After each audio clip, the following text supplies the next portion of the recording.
Ladies and gentlemen, as you well know, our nation is in crisis.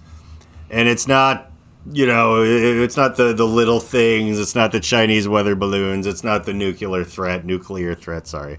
It's not drag brunch. Like, it's not any of those things that we're all taught to be very afraid of. I mean, we should maybe be a little afraid of the nuclear thing, but, I mean, why fear what you can't control? Honestly, if you're at ground zero and you're vaporized instantly, you don't have a problem. It beats slowly dying in a nursing home while your children never talk to you because of your political beliefs.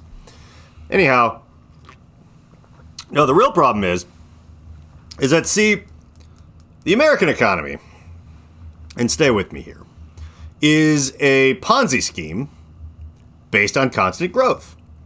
The way capitalism works is like, as long as next quarter is better than last quarter, you're doing good. Like, even if you have just a successful business where you're like, oh, we sell these things and people buy them, people run out of them, they buy more, whatever, you're failing if it's not always getting bigger. And the only way for it to always get bigger is if the next generation has more people in it than the last generation. So there's more people to go to work, and there's more people to buy shit, and everything like that. And it needs to stay in balance, too. Like, no matter what you think, like, oh, the idea of... I foolishly once used to believe. I knew a labor shortage would happen. I listened to a lot of weird forecasting companies and stuff, and they look at other countries. They do a lot of geopolitical research. It is, not linked to any particular political party, which is why that is always funny when people... I like to get in arguments with people when they're like, well, here's the thing, and I'm like, okay, let's argue about this concept, about the economy, or about whatever it is, and you don't get to say anyone's name. And in that staring contest, they always blink first. Well, Nancy like, no, the idea that this thing is happening, it's like, and then them trying to figure out why they shouldn't agree with the very logical thing I said only works if they start throwing in, like, Joe Biden. It's like, it doesn't work because you're like, oh, so you want to make less money? That's not what I'm saying. It's just George Soros. Like, okay, cool. Yeah, whatever. Like, it's always a joke. But anyway, that's not what this is about right now. This is pure numbers, pure boring shit, pure economics, pure math, a thing that I very publicly and famously don't understand. And, of course, I'm a talking head on the internet who's about to explain it to you. But anyhow, one thing I do know, that actually doesn't really require any math, is that the way things are set up in most of the world right now, and we watched this happen in Japan, and we talked about it with the artificial womb thing, like, we kind of glanced on all of this stuff, where, obviously, like, perpetual population growth just leads to the destruction of the ecosystem and the entire planet. We've known that for a while. We also know that nobody cares.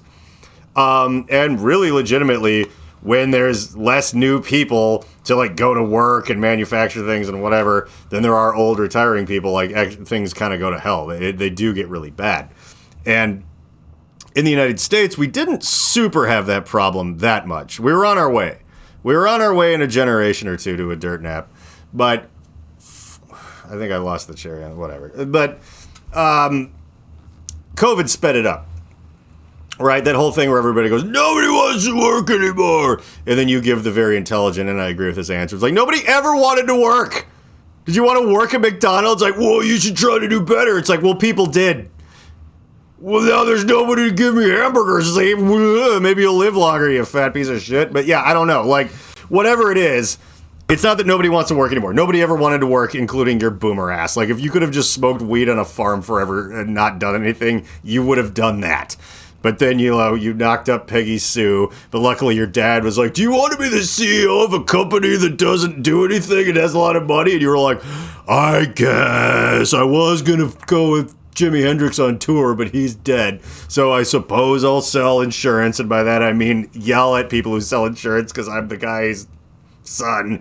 Whatever. And I have all this money and blah, blah, blah, blah, blah. But, again, no one works at Sonic anymore, and that's a big problem for you. Well, it's not that people don't want to work. They don't, but nothing's really changed with that.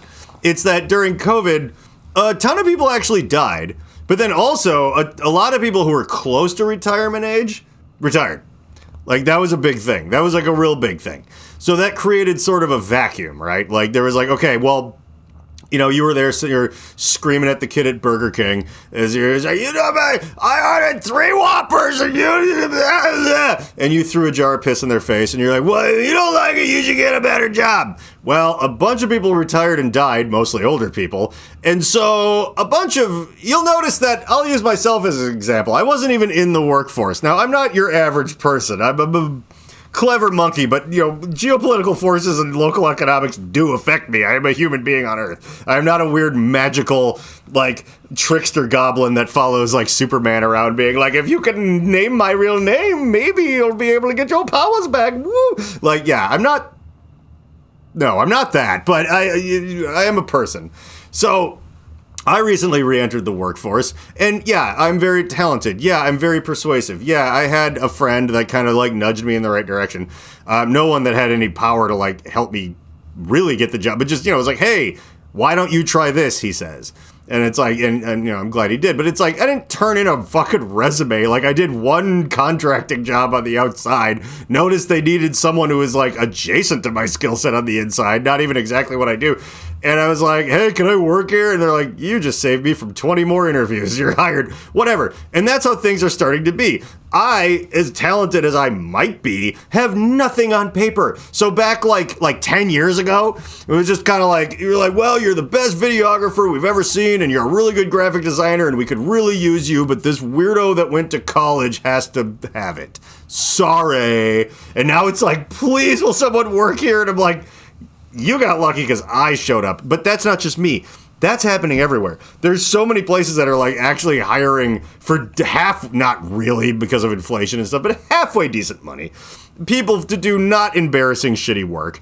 And everyone that was just had a little bit of a glint in their eye and knew how to learn how to do shit by watching YouTube videos went and took those jobs. And so there's just nobody to work at Burger King anymore. And everyone's like, well, that sucks because all these locations are going to close and then all this shit's going to fall apart.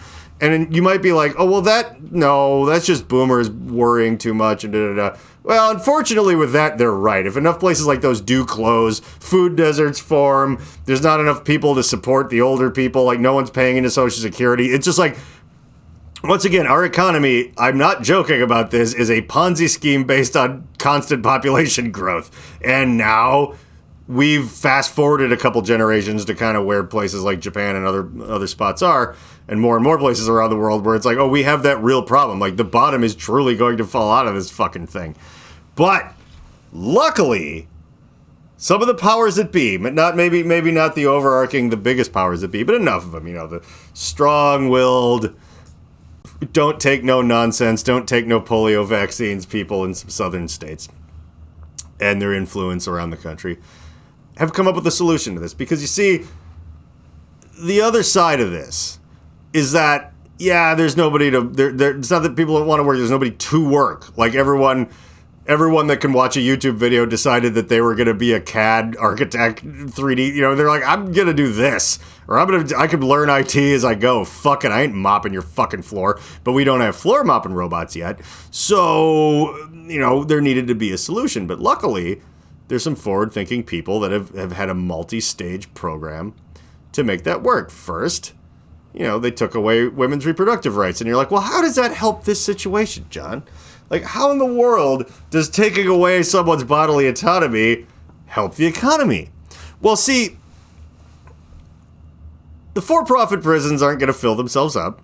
And the military isn't going to, people are like, I don't really want to get shot at for $30,000 a year. And I'm not even going to go to fucking college if I could just watch some YouTube videos, lie on a resume, have John Photoshop me some stuff that isn't real about some old pay stubs so they give me more, and da-da-da-da-da-da. And they're like, fuck, everyone knows that now. Everyone knows that shit. So it's like, well, okay, for one thing, we just need more poor, desperate people to have kids. We need that. We know that's important. That's always worked in the past. Because otherwise we would just have to start paying people better. We might have to make Jeff Bezos and Elon Musk pay their taxes, and other people, more importantly, whose names you have fucking never heard, and the in-between. Well, we can't do that. That's right out. What's that? No, we can't. Just trust me, they'll have me.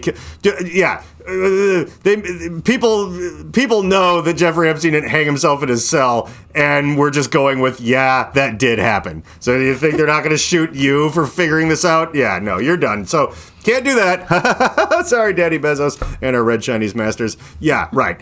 No, not an option. So, yeah, I know it works in other countries, but the thing is there's less billionaires there. Yeah, like a few. And that's a few too many less. So we can't just incentivize people to have children. People are too well educated to know that they're too fucked to afford kids, and that having kids you can't afford ruins your life really badly, and like you can't have a house, nowhere pays anything. And so it's like, okay, no one's gonna refill the coffers of this labor pool of uneducated people who are stuck. How? Even if we force them to have more kids, I mean, is taking away their right to choose whether or not to have a kid enough? And the answer is no. No, we have to get rid of education, too. That's the second part of this. So you can't just be like, okay, well, cool. Like, we forced all these people to have kids they can't afford, and they're going to run around stealing Kias and shooting at people for a while. And eventually they're going to go to jail. That makes us money. They'll have to get a job. That makes us money. Fine. But they might learn that, like, oh, you know, with the labor shortage, all this other stuff, it's like maybe they don't have to join the military or go to jail. Maybe there's real opportunities out there because right now there's a lot of retired people that need goods and services and not enough people to make those things. So it's like, oh, well, like, I think you should be paying me a little bit more for this. And then there we go. Then we're giving people fucking money and we're giving them fucking benefits and fucking, it's like now I'm down to only 5 yachts rather than 12. This is bullshit. So yeah, can't do that.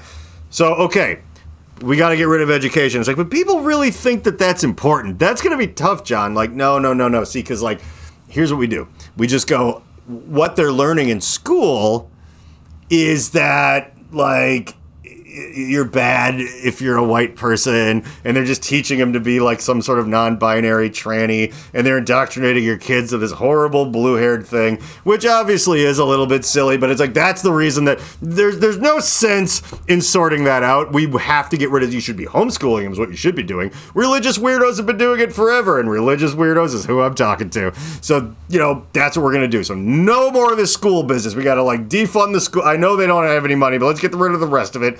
Give even more to the cops so they can have tanks because, again, these uneducated people are going to have, like, a little period between birth and jail when they might shoot at you. So if the police have howitzers mounted to helicopters, maybe they could, stem the tide of that a little, I guess. It's not really how anything works, but fuck it. It sounds fun. And you've played Grand Theft Auto. So we're going to get rid of education and we're going to make sure there's way too many people. But here's the other problem. It's like, yeah, but what if people just start doing, what if they start drowning their children or doing home abortions? Or maybe like, yeah, like we got plenty of kids to go to the fucking jail, but jail doesn't make everybody money. It's not enough. You can't prop up the entire economy with for-profit prisons. Again, that would be asking the one guy that owns all of them to give up a tiny percentage of his $1 trillion. And again, we don't do that here. So what do we do? Well, we could keep telling everyone to tighten their belts and all, where it's like even a childless couple who both make okay money can't afford a home. So what do we do? Well, remember the good old days when America was great somewhere in the mid to late 1800s? I'm going to go even maybe before the Civil War here because I know who I'm talking to. When it was real awesome, at least for part of the country. And, kids didn't used to cost you money. They made you money. See, you had a little shitty patch of land or whatever. Matter of fact, let's just go back to medieval serfdom. This will actually, yeah. That's where we should be going. They didn't call you. You would just have children, and a lot of them would die because there weren't vaccines back then, and there won't be in the future. We're working on it. And so, you have 10, so 5 survive, and now you know what you got. You got yourself 5 farm workers there, pal. Now, we're not going to completely go back to that because, I mean, there was, what is the word I'm thinking of? Not crop sharing. Gain farming. Do you know what I'm not remembering here? It was like really bad. It was a lot of like post-slavery, like something farming where you didn't even really own the land or whatever. Oh, what the fuck? What was that called? There's like a whole unit in school about it. I mean, I'll bet there isn't now, but there was 100 years ago when I was a kid. I don't even know how to Google that. Oh, crop sharing. Damn it. What the fuck? What? Someone knows, too. Some of the smarter commenters are like, it's fucking sharecropping. That's what it is. So yeah, like you're in debt, it's company store bullshit. Oh, they're bringing that back, by the way. Well, let's not even get into that yet. That'll be like phase 4 beyond this phase 3 that I'm going to get to. And so long ago, a bunch of liberal cucks made child labor laws, right? So your 6-year-olds couldn't work in coal mines anymore. Because the problem see, again, in the sharecropping days, or in, medieval serfdom, pre-Magna Carta shit, you would have children so they could work on your land or on the Lord's land or whatever in your fiefdom. And you'd be like, well, yeah, so now you have this labor force of like, you plus like 5 young, strong backs or whatever. And then you have a few more and a bunch die, but you end up with 2 more and you get 7 nice, strong backs or whatever. And, so you have people working on the farm, but then the Industrial Revolution happened and people, like, oh, we don't even have farmland anymore. We have factories. And it's like, well, just put the kids to work in the factories. Now, unfortunately, around then, the camera was invented, and photographs of little kids smoking cigars and losing fingers in giant machinery kind of spread around. And by the way, you can Google that shit. It's real fun. I'm sure you've seen that stuff, where it's just kind of like, it's like 12-year-old that looks like a 45-year-old guy, just working, just like building a skyscraper. I'm old enough to where that shit was in our textbooks. Oh, yeah. In school, so. And those have been burned, but... Well, nowadays they don't burn a book; they just remove them, y'all. But Zach De La Rocha in 1993. But yeah, so you put them to work in factories, but then they invented the cameras, and a bunch of fucking beta males were like, well, maybe our children shouldn't be getting mangled by gears and shit, and they should be going to school and learning. And then we entered a few decades later the greatest a moment of prosperity on Earth in all human history as far as we know. But anyway, that was probably a fluke. It probably had more to do with hard work and pulling yourself up by your bootstraps, I'm sure. And so that's what we do. We get rid of that. So it's like a bunch of uneducated people have no choice but to have a bunch of kids because there's nothing better. It's not like they can afford a jet ski, but you can fuck and you end up with kids and you can't get rid of them. And then they go to work. And now you're like, okay, well, you know what? You can afford a modest, 2-bedroom bungalow, a nice starter home on, 5 people's income. You and your 3 small children and your wife, who cannot leave you now. A lot of rules have changed. And yeah, it's a full-blown nightmare, and it's going to be hell, and it's going to make the rich richer, and the poor just impossibly trapped in this thing forever. But that is how we fix the economy, so it's a good thing that a lot of insane, awful, cruel, psycho people who lick the boots of their rich masters in order to get a little taste of that silver spoon have put into motion. And you, who will never get a taste of that, and your grandchildren will be working at Arby's when they're 2, are going to vote for them again and again and again because you are afraid that a drag queen will read to them in a library. And that would just be the worst thing in the entire world. But we fixed it! Pretty soon, a whole bunch of people who aren't us will be rich after we're dead. Doesn't that make you feel good? It makes me feel great. I love this plan. Now I can say amen. Amen. I do rag on, I will admit, I was poking a little fun at the right, as I sometimes do. Because they literally did all that shit. I was just saying. But I try to make it fair. It's not always easy. And actually, I get a little annoyed when it gets made easy by some people, and that's, that's a problem. But, in this story that I just told, which is obviously like all of that is bad, okay?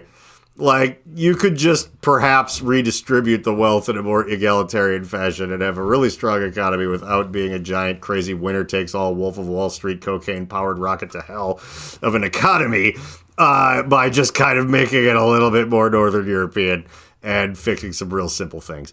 But, we're not going to do that or whatever. So it's like someone really needs to step in and make that happen. Well, luckily, what we have in this country is another end of the political spectrum, right? We have people on the other side of this, and they are many, and they are loud, And they are going to do whatever they can. And by they, I mean, I'm closer to that side, as you know. I do have a lot of automatic rifles for a guy that owns a Prius, but whatever. I'm close enough. And hey, you go far enough left to get the guns back, am I right? You know who I'm talking to. But, yeah. No, we have people like that. We have those. It's like, fear not. And they're doing everything they can to help, kind of blockade and to balance out this thing. And see, what they're doing is they're going back and they're attacking strategically, right? The publishers that are republishing all of Roald Dahl's classic books. And they're changing a bunch of the words in them. So, they don't refer to Augustus Gloop as fat anymore. They just refer to him as large and unpleasant or something like that. And so, while our children, who we didn't want in the first place and are many and sick, are working at Arby's and in factories that, not in fact, they sent those all to China because, regulations really stymie things. But whatever jobs are left, I guess bait shops and things, I don't know what the fuck you people need. And, the 6-year-olds that are working 12-hour overnight shifts, cleaning, and whatever, they're going to be fine because they're never going to, they're not going to be able to read anyway because we're not going to teach them because books are full of liberal ideas because that's what ideas are. They're written by smart people who are trying to trick you into not having your 10 6-year-olds work at a factory for 10 hours a day. No. But on the off chance that they find, much like the noble slaves of the late 1800s, they might find a slip of paper or a book and an older person that helps them learn to read, and they have to hide it, right? It's kind of like, they're like driving the horse-drawn carriage because the oil's gone, let's face it, and we've cobalt mined, everything to fuck, so we're back to horses. Why not? We're going back to everything else. And, your child is like, whoosh, and he sees a stop sign and he stops, and the local constable comes up and is like, hey, why'd you stop at that sign, boy? Can you read? You read? And your child would be like, no, it's red. I know the colors. I recognize there's a red sign, and I know it means to stop. I don't know what those words say, but it says stop. And they're like, well, all right then. Yeah, and then off they go. So, and that'll be great. But your child did. He read STOP. That spells moon, and that's yes. and that's so. But here's the thing, and maybe they go back and they find in some forgotten tomb of an elementary school log buried by Russian nuclear cobalt 60 dirty bombs and shit like that. But they get a hold of a lead suit from somewhere, and they go and they dig. Stephen King's The Stand references in last episode was I was being Randall Flagg, and someone noticed that, which was good. Who else did you think it would be? Ron DeSantis? Fuck you. I'm Randall Flagg, baby. Now let's get on out into that desert. By the way, Mike Oliver, who I know is listening or watching, that was really actually true, and I don't know if you saw this, but he did reference on my Facebook that I compared myself to Randall Flagg, and then he was like, I compared myself to someone too, and I was like, it's Trash Can Man. No, maybe that's mean or whatever. And then I scrolled down, and it was dude it was messed up hair. But like, it was! Like, oh, everything is as it should be. How wonderful it is to have a regular audience. But yeah, your children, they'll learn to read in secret, because if you find out, that's a paddling. Learning to read, that's a paddling. Paddling the school canoe, that's definitely a paddling. And they might, find the works of Roald Dahl. And, I imagine the hellish future of this country with all the child labor and, just kind of like no regulations, like Blade Runner and or fucking Running Man being like, they got those movies wrong. It's nowhere near that fun. No, it's just a horrible Dickensian nightmare. But instead of little scary skeletons and diapers, this is America, so it's they're just fat. They're just big Bobo and Little Devil and dirty diapers because the food now is like, yeah, you know how you won't die until you're 51, and that's past breeding age. We'll just go back to that, where you die kind of after breeding age, and then that's it, and that's just how everything works. But yeah, it'll be like a slurry made of the cheapest shit you can imagine that'll keep you alive. So it's just all extruded vegetable oils and like weird artificial sugars and things. So it's like you're starving, but you're also like a 300-pound third grader just working at it, just like boo boo boo boo boo boo boo. My daddy says if I can blah, blah. Like that's gonna be fucking everything. I mean, okay. If anyone disagrees with me, paint me a picture that isn't what I'm describing and have it be realistic at all. Like, you know, it's like either this future doesn't happen somehow. Alien time traveler interference is pretty much the only thing I'm seeing on our side here. But you're like, no, it wouldn't be like that. It's like, really?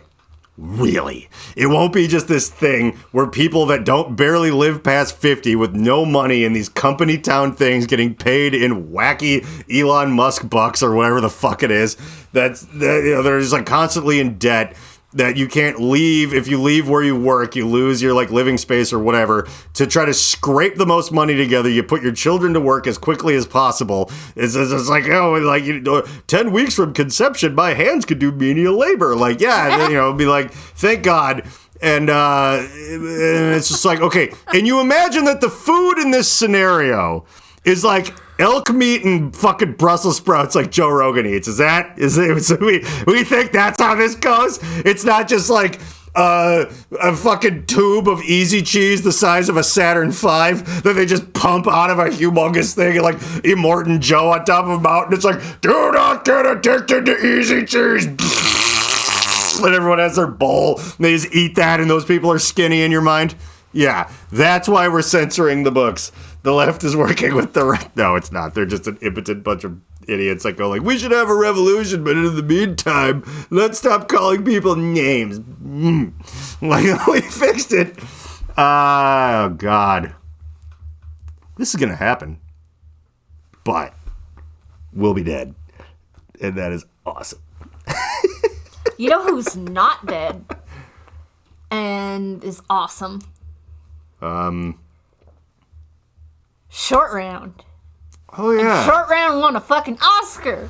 That is Yay! exciting. Everywhere, all at once, all the time, forever. Exactly. No, I did see a picture of him hugging Indiana Jones. Harrison Ford. And that was kind of sweet, especially considering that we know how jaded Harrison Ford is. That he showed up, you know what I mean? Like, he kind of doesn't want to participate, but it's like, I think the actor that plays Short Round does hold a place in his heart or something, because there's not enough money in the world to force that guy to care at this point or anything. It's like I think I think Disney gave him like $750 million to die as Han Solo because he didn't want to show up at all. So it's like, you do know that moment is probably genuine. Yeah. Like, there is a certain point when it comes to apathy and not giving a fuck where you're like, where it comes almost full circle to anything you actually do becomes a lot more believable. It's like, well, but why the hell else would he be there? Other than that, he actually cares about Short Round. And I just, you know what? It's keeping me alive right now to believe that that's the case. I will refuse. There will be no follow-up questions, and I will not hear any counter-arguments to that. I did not watch the Oscars, as I don't care.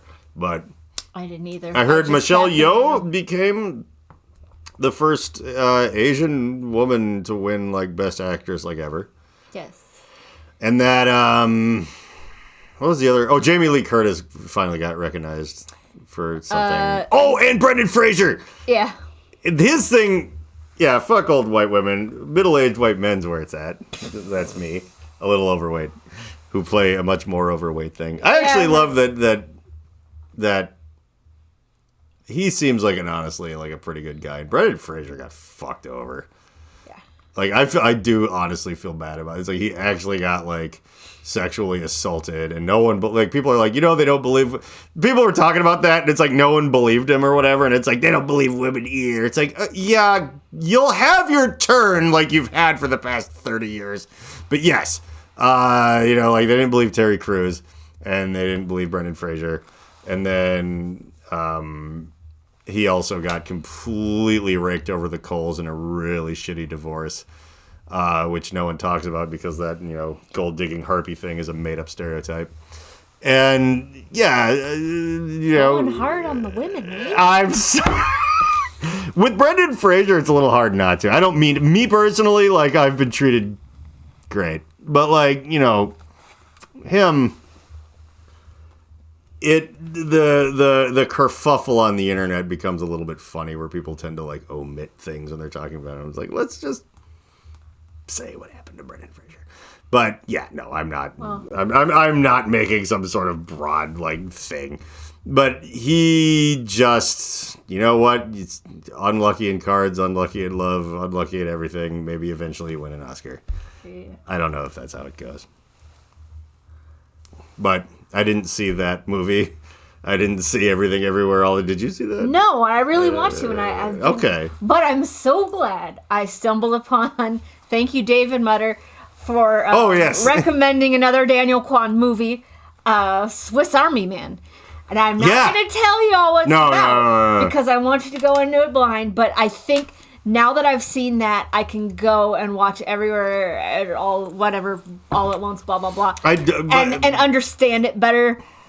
Because I think if I didn't see Swiss Army Man, I would have been like slightly thrown off by Everywhere. Yeah, blah, blah, blah. I still don't know that movie is as weird as Swiss Army Man, which is... No, but it gives you... Which is, by the way, Swiss Army Man's funny, and you know this. Weird is fun, but weird with the strangely uplifting twist. It's like... with depth. Yeah, that's hard. That doesn't always happen. And that's the thing that's really impressive about... Yeah, and I don't want to... We shan't discuss it because it's better that it just becomes... It's better that it becomes like a high up on Google thing and more people just end up randomly watching it than for us to just rag on what actually happens. But it's... I believe I think I watched it with Ryan Nelson or his other roommate. Like, when it was newer. Mm-hmm. This was a long time ago. That movie came out a while back. It was like 2015, 2016. Yeah, that's when I lived in the Wiener Hole with Ryan. Ryan, if we watched it and you don't remember because you were drunk, or I'm making this up because I was drunk, we'll figure it out. And if not, we'll all watch it together.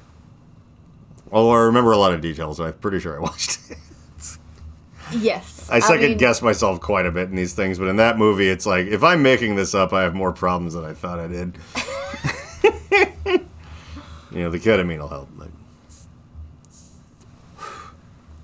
Yeah, it's Oscar season. I saw an ad. Why did I want to bring this up? I don't really remember. I didn't have any kind of real purpose. Mm-hmm. But have you seen this show called MILF Manor? Oh. Do you know what it is? I know what it is because Lisa Wilcox is in it, and I love her. Yeah. Is it what I think it is, or is it just supposed to kind of be about what I hope it's about? I know she's in it. Because it's a reality show. Yeah. Isn't it? It looks like Do they all fuck each other's sons? Is that the thing? Is that really what that is? I have no idea. You can't really do that. I mean, they're not going to show it. Like, it's really on Pornhub. I have no idea. Okay.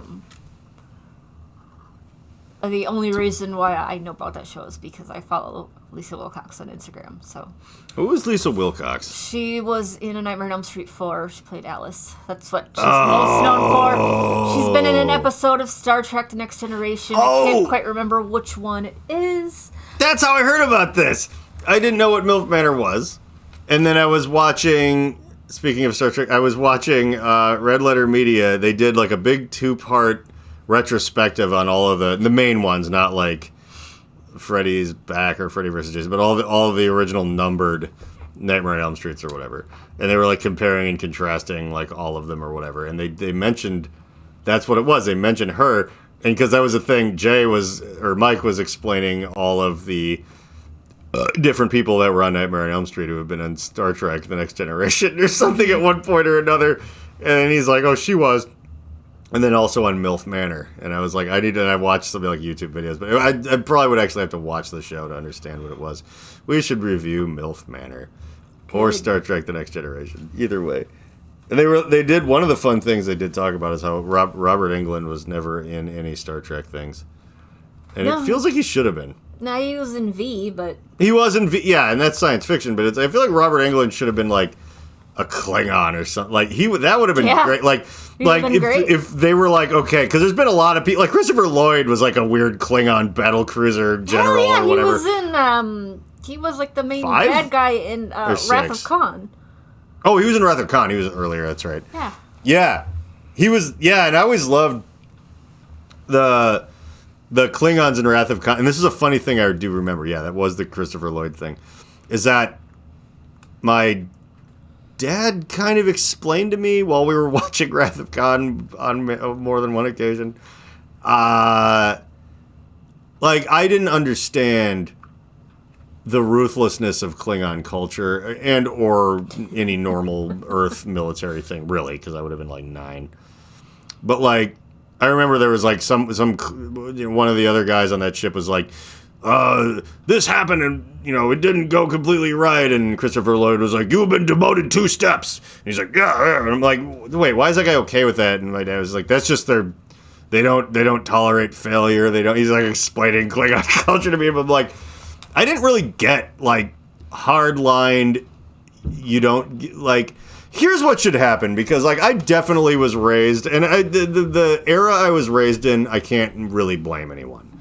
I was raised in the you can do anything era, because that's really what we thought. Like, we thought that, like, after the boomers, like, their parents were Don Draper, and then they got even cushier jobs it would just keep going up forever. Like, just like, yeah, we're just going to keep getting richer and richer and richer and richer and richer with no ceiling. Turns out one generation later, whoops, they made Clerks.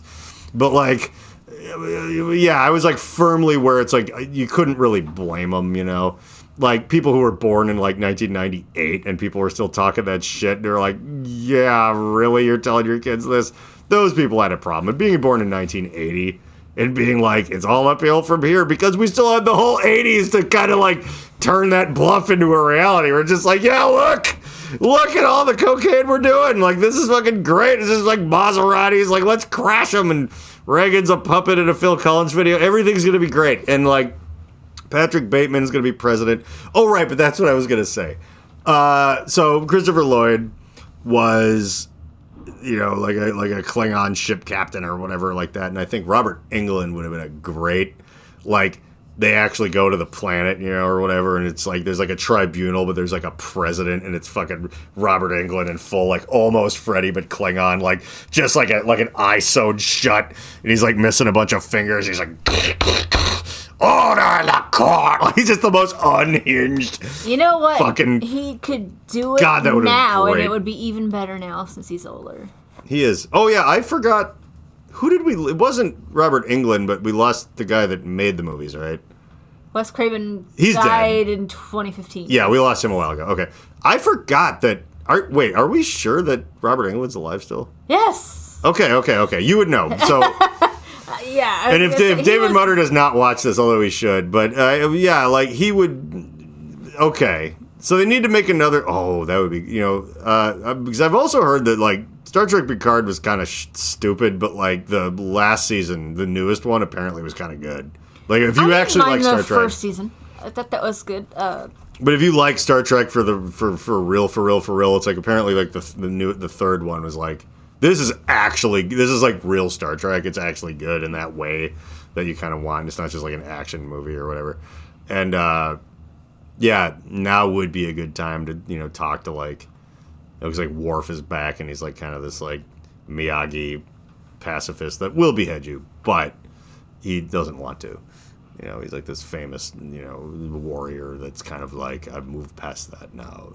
It's cool. It's cool character development.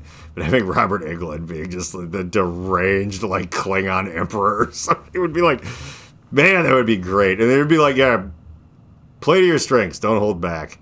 Like, you would obviously be kind of a politician, but remember, this is Klingon. Like, it's a wild place where you're just allowed to yell bitch at people and, whatever, and, like, it just doesn't matter. And you're just really scary and disfigured from all sorts of weird chemical warfare in outer space. And, like, that's why you're in charge, baby, because you didn't die. What else did I want to talk about? Oh, yeah, the imminent threat of nuclear war. I actually did. I was reading a bunch of stuff about... One, I got led to... people were like, on the internets, they were like, why can you live in Nagasaki, like right now or whatever, and Chernobyl, that area, it's like parts of the year you can kind of go there for a short amount of time, and it's kind of fucked up and weird. And I was kind of like, yeah, I'm not an expert on this or whatever, like I don't know, but I got good answers about how it's actually because radiation and contamination are kind of two... I mean, it's the same thing, but it's a different. Whereas, like, okay, so, like, the atomic bombs that went off, the amount of uranium in them was, like, a fraction of a % of the amount of uranium that was in the Chernobyl reactor or whatever that went, But also, radiation itself is kind of like light. Once it happens, once it passes through everything, it's kind of, like, gone. Like, it's bad. Like, if you're there when it happens, you're going to get leukemia and your skin's going to fall off and, it's bad. But then, like, if you, like, wander over there later, it's probably, like, fine for the most part. And, whereas the Chernobyl thing is that a bunch of crap. And we saw that in the miniseries, which I'm almost ready to watch again. I know. I'm going to watch it every few months. It really, really keeps you in check. But, so many, like, like pieces of graphite and just shit like flew everywhere. They continued just spraying radiation, and that's what's like all over the place in Chernobyl or whatever. And the pure amount of nuclear radioactive material that was in there is so much more than was in those bombs.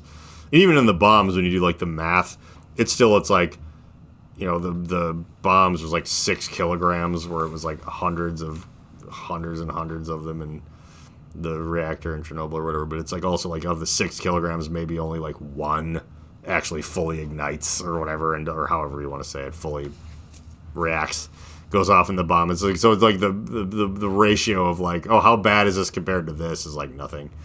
But are we gonna go see Oppenheimer when it comes out? We are. Okay, cool. I didn't know when that was gonna come out. That comes out April 21st. That's in a while. Well, it's month, sooner now, I guess, yeah. But the winter makes it feel longer. Isn't the guy playing Oppenheimer the chef from The Menu? No, it's Isn't not. It that guy? No. That's Ralph Fiennes is who you're thinking of. No, this is Oh, Ralph Fiennes.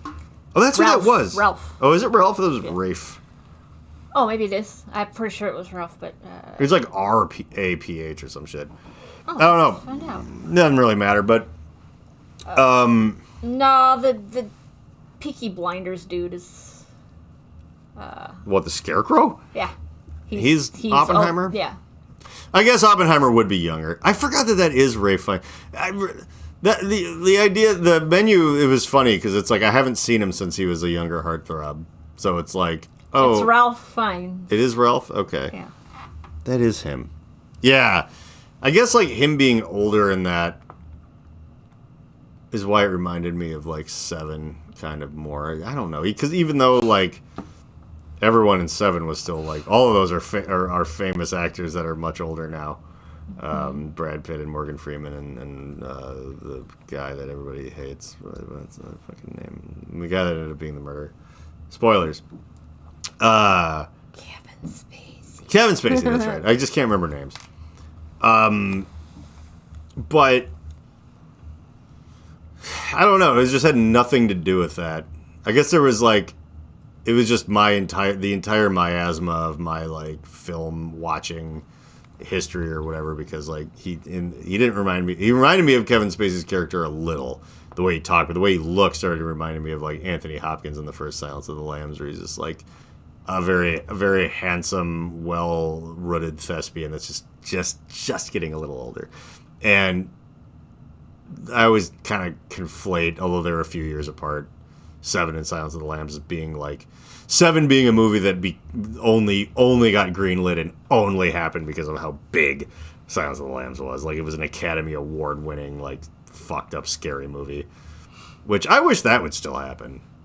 Someone at work was talking about how, like, you don't get Oscars for, like, you'll get, like, like the sound design will win an award for, in like, a fun movie. I don't know, Parasite won Best Picture. Yeah, and that, you know, that's true. It does happen. But most of it is just these, like, downers that, like, teach you a lesson about, like, other people's lives who aren't even yours because you're like a normal, regular American, and it's just kind of like, well, you know, people in this one part of Africa, and it's like, yeah, that's very sad, and it's going to win an Oscar, and I'm going to pretend on the internet that I get it, and it impacts me, and it's humbling, when really I don't know what the fuck they're talking about, because I am getting a turtle mocha caramel latte thing from Caribou, and I'm on my way to work, and I'm just really hoping that no one realizes how vapid and phony I am. So I'm like, oh yeah, that movie touched me. It's just kind of like, oh really? The movie about the late 1800s in Indonesia, where the people were like, yeah. No, I'm not saying I have it that bad. I'm just saying that it made me feel something on the way to yoga. Yeah. So anyway, Oscar, that's good for you. But yeah, nothing wild. You know, like, I don't know. It's like when you go and you're like, I used to try to do this. Like, let's watch some of the Oscars some of the movies that did good at the Oscars, and it's just more and more. It's just basically Dancer in the Dark, and you're like, I want to fucking die. Like, this is so sad and fucked up. Like, the world is sad and fucked up. I'm like, yeah, I live there. I wanted to watch a movie. You fuck. I love sad things. I mean, I do too. Like, I don't love happy things, that's for sure. Except for Happy Gilmore. Yeah. That shit's great. But, Olive. Mm-hmm. Where are we? No. We're about time for... No, yeah. Let's see, we got what do I have in my notes here? Oh, yeah, it is a little bit unfortunate that we none of us have watched... We have to go watch MILF Manor. That's an important thing. I think I just wrote this down. It's, like, probably not funny at all, but, like, I think someone new was calling Leonardo DiCaprio a pedophile for having consensual sex with an adult. Yeah, just... And I put you sad, lonely, boxed wine bag. Like, that's pretty great. Because, you know, as much as, like, it's a little bit weird, it is not... pedophilia. Like, he's not a fucking pedophile. Don't say that shit. Like, no, it's like, that pisses me off. It's a very obvious, like, okay, so, like, here's the thing about life. You can graduate high school and go to a little college. You know, you're 19, you're 20. And you're like, I want to start a family. Reasonable enough. Someone's got to work in the mines. Like, whatever, as per earlier. Right. And you're like, I'm ready for that now. And you're like, well, who am I going... Oop, damn it, I don't want to be bumping this fucking thing all over the place. Who am I going to start a family with? Well, there's this guy. And he's about my age. And he's got a hat. And he's going to knock me up. And then he's going to go to jail. And we're going to try that a few times. And it's gonna go great, or whatever. Does he have knuckle tattoos as well? He's gonna have knuckle tattoos that he did himself. And no, he's got one on his neck. That's so. This says, like, look at my hands. I know how to play the bass, or something. Or I'm a line cook. Or I'm a line cook. Yeah. But yeah, you know, real Slim Shady, please stand up and and move to cell block B. And that's your baby daddy. And, you know, that's fine. That's a good idea and everything like that. And then you get older, you get to be about 32. And then you see on TV that there are these older guys, right? And they didn't really want to have kids out of high school. They went to college, and they did all this shit, and they, like, made a bunch of money, and they bought kind of a nice car, and they did whatever, and they're like, and then, you know, people want to have sex with them, and they're like, I'm going to use a condom, and then you do, and whatever, and you do that a whole bunch, and, you know, you love and you lose, and there's, You fall for someone a little, and then they're not right for you. And then before you know it, you're like 41, and you're like, I think I want to have kids. I think I want to settle down. I can afford it or whatever. And you're like, well, there's got to be some women in their early 40s that are good for this right now. I mean, whatever. It's like we could adopt, or, maybe they don't already have like 5 kids with 3 different guys in prison. Like, okay, like, and then you're like, man, there's not that many of those. But boy, there's some 19-year-olds that kind of have a weird older guy thing that definitely want kids right now with a guy with a bunch of money who can afford it, and that's what I want, and maybe we should do that. And then the 32-year-old who has the 3 kids with Slim Shady in jail goes, that's pedophilia! Why aren't I? And that's the internet, baby. But yeah, no, people kind of do this thing where they're like, hey, sometimes guys, it's funny, everyone loves going, it takes men longer to mature than women. And then you're like, that's good. Yeah, take that, men. And then they're like, okay, we're mature now and we're ready to settle down with someone of childbearing age. Like, oh my God, that's so bad. Nobody talks about the older famous women who date way, way younger men, too. It's like, is that pedophilia? No, because you go, girl. That's you know what you're leaving out of this conversation, Meredith? Historical context, okay? Like, it might be wrong technically, but what it's doing is making up for an even bigger wrong and evening things out. And it's going to go on like that forever. And that makes it fair? Yeah, that's cool. It would be like nope, that's too far. But like if yeah, just leave it. I'm going to leave that one. But yeah, no, that's definitely a thing. And by the way, that's a good thing too. Someone said once, and I kind of agree with this, that more commonly than is talked about, men and women when they're younger, because there are some dudes that have gone. That's why I wish we had watched MILF Manor, so I really knew what it was about. And I just want it to be about what I hope it's about. But it's like there is plenty of dudes that were like, it's like in their early 20s and got with someone in their mid to late 30s, and that's how they learn to fuck. Like, how else would they learn? What, porno? That's not realistic. Like, whatever. It's like, no. They got with someone who's comfortable with everything, and they're like, oh, I'll show you. Here's what you need to do. Oh, you can't hurt me. Go nuts. Blah, blah, blah, blah, blah. That's how you get that knowledge, and then you get a little bit older, and then you do that for somebody else. And it's like, someone would be like, John is saying some disgusting, scary stuff. And, well, that stuff is real stuff that happens, though, and I guess the hot take is that I don't think it's bad. They're just kind of like, yeah, some 32-year-old guy's got to teach a 19-year-old chick, like, okay, yeah, you're going to get with some fucking idiots in hats that come in 3 seconds. I'm going to teach you how this really works. And there's going to be some 22-year-old college kids who are like, oh, I was fucking this 40-year-old broad. She had fucking abs. She goes tanning, and she fucking rocked my goddamn. She opened my mind. And then later, these people find each other. And then they know what they're doing, because you just fuck everyone all the time until you find the right one. And no one wants you to do that because they want you to have kids with the first person you fuck so that they can go to work at a Arby's when they're 5. Like, that is the whole reason. It's like, and I'm sorry, if you're someone on the internet talking shit about Leonardo DiCaprio, as much as you think that you're some sort of weird, like, blue-haired, fat acceptance, ultra-far left, modern progressive person, no. You are doing the work of the people who want to, like, take abortion rights away, take education away, and put little kids to work, because you're like, don't do that, don't do that. You just meet someone and then you settle down and you have kids, because any other thing besides that is weird. And you're like, okay, but now, again, your children will be toiling in the salt mines of Kessel under the watchful eye of Jabba the Hutt. That is just... Okay. Did you get that all out of your system? I think I've compounded it, but you know what? For now, we're good. All right. It's time for Dear Asshole. It is.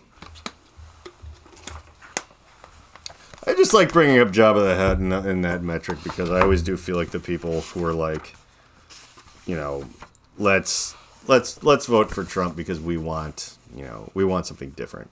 And it would literally be like if the Jedis and the rebellion in Star Wars were like, we need to get rid of the Emperor, and like rather than killing him, we're just like, instead of business as usual of the Galactic Empire, we're gonna get rid of Emperor Palpatine. And everyone's like, woo!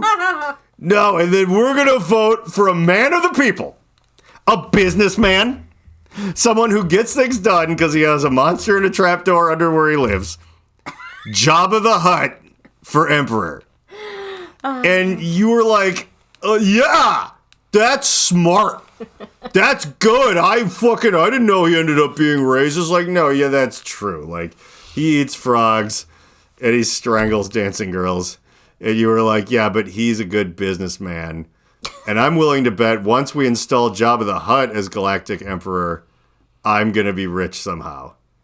That's how smart you sound, just in case. You didn't make it this far. But anyway, like... No one has.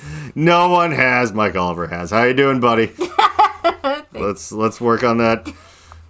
Let's work on getting to Dear Asshole. Wait a second. Is this a rerun? I don't know what you're doing. No. This is Dear Asshole, this library book before me, but I thought... I didn't dog ear that. Hold on. Way the fuck up here, dude. It was a little folded. I'm sorry. Crap. We're way the fuck up. Dear Asshole didn't flush the toilet. Dear Asshole at the beach. Dear Asshole dentist. I don't go. Dear Asshole backseat driver. That's who we had last week, so now...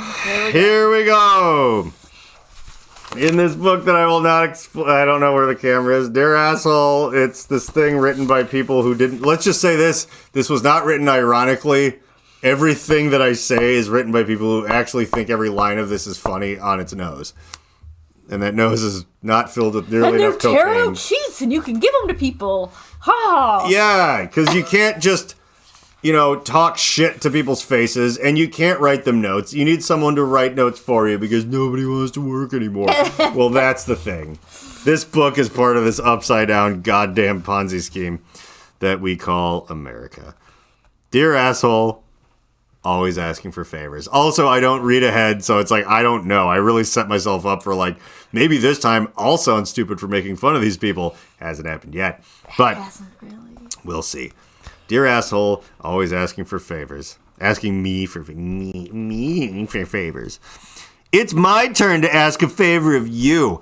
Okay, right off the bat, why don't you just do that then? Ask him to help you move. You passive-aggressive bag of dicks. Like, fucking A.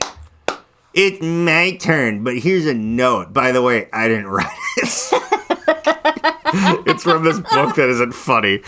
I have a favor of you. Oh, hang on. What's the favor? Quit asking me for fucking favors. No, okay. You don't ask them to stop asking. You ask for one in return. Where? Where are the mob bosses in our modern society? Where's our Jabba the Hutt? You love Jabba the Hutt so much that you wanted literally the closest thing we have ever had on Earth to that. And you're like, he's gonna fix it. Like, yeah. You love him. You love Jabba the Hutt in a wig, and you're afraid to do what Jabba the Hutt in the wig does? No, you ask him to help you move. Even if you don't live there. Ask him to help you commit a crime. That's what you should do. Be like, all right, I have helped you move enough. Here is a revolver. Try not to get your fingerprints on it. There are no serial numbers, and we are going to rob this pizza place. So, anyway...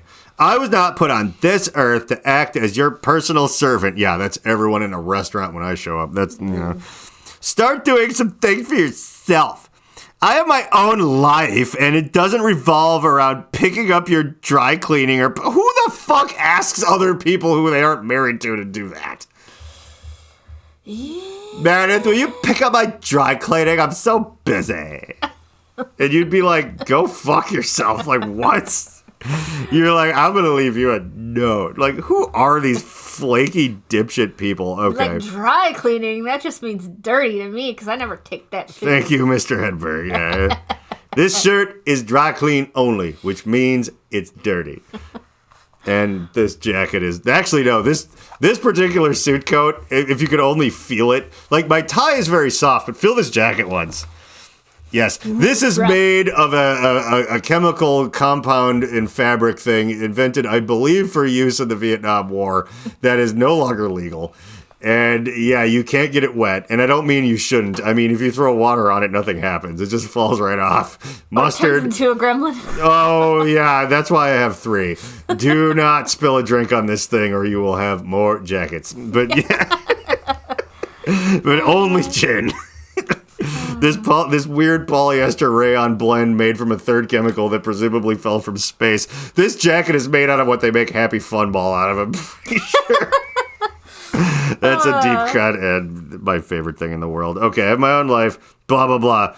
Or painting your living room. I guess people ask each other to help painting. Like, by the way, buttercup yellow, really? Surprised he didn't say seriously, the words Karen's invented. Mm-hmm. Listen, Miss Daisy, sexist. Go find someone else to drop your ass off. Ooh, racist. At the airport. Wait, what? Listen, Miss Daisy. Oh. Go find someone else to drop your ass off at the airport. Because I was like, Miss, and I was like, okay, automatically, it's a thing that, we're assuming some bitch is demanding a bunch of favors out of you. That's not realistic. But then also they reference driving Miss Daisy, which is, for a couple of white women, sort of racist, but it's okay because they stand up for people and they're not racist. Anyway. At the airport. Out of curiosity, how much longer is your car going to be in the shop anyway? Because it's been there since Harry Potter went through puberty. What is that? Who are these Los Angeles No, these are New York people. I think so, yeah. The car's in the shop. Oh, love. P.S. Moving again? You're on your own this time. This reminds me, actually, though, of,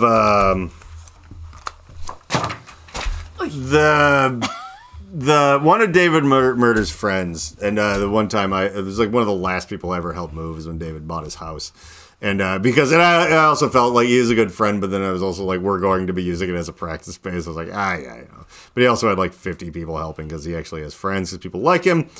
But it was Chris Baden. I don't know. One of his buddies was helping, and it was an incredible display. And this just reminds me of this, and I really like it. Because he was turning down the free beer and pizza, just like marching shit up the stairs. He was like in Full Metal Jacket, just helping him move. And we're like, you're fucking on. I mean, he's also was like a wire. We were all younger back then, and he was also a very flinty, wiry, sinewy guy that was just like, he's like, no.